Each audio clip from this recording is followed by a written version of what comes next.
John Blake presents Conspiracy Legends, Murders, Lies and Cover-Ups, written by David Gardner and read by Kris Dyer.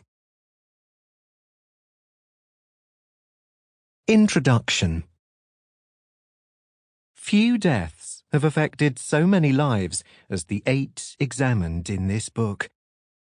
The passing of Princess Diana and President John F. Kennedy changed the way entire nations perceived themselves.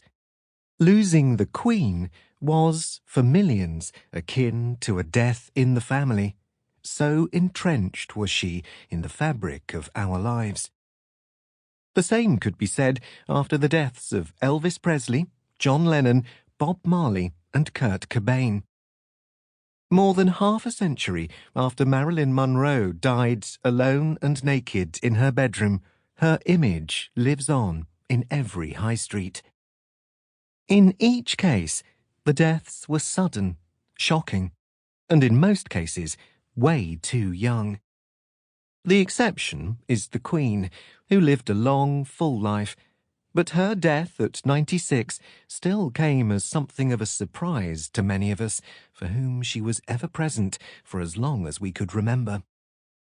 There is a big age gap before JFK, who was 46 when he died, Elvis was 42, John Lennon 40, Princess Diana, Marilyn and Bob Marley, who were all 36, and Kurt Cobain, who was just 27. All 8 deaths were also, inevitably, the subject of an enormous amount of dissection, both by the authorities and the media. But because we were spoon-fed so much about them when they were alive, these strangers, who we discussed, critiqued and worshipped as though they were our closest friends, we were content to largely accept the versions we were presented of the way they died and the reasons they were no longer with us.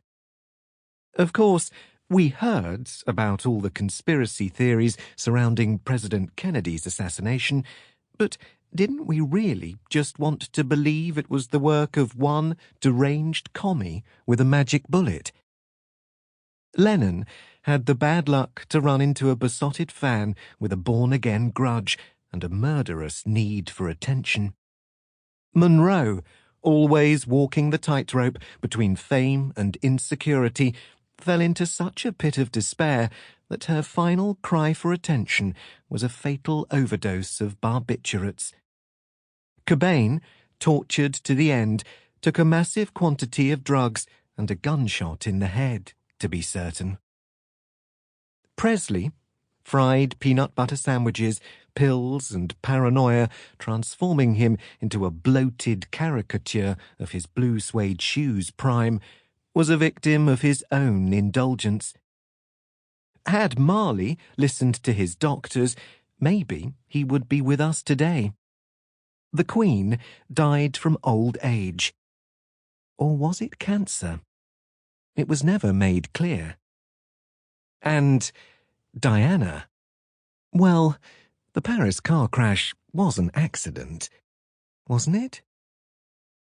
As a journalist, I covered 3 of these tragedies at first hand, and I have spent years investigating the others, sifting through thousands of once classified FBI documents and other material released under the Freedom of Information Acts in both Britain and the USA. And I'm convinced that there is more to all of them than meets the eye.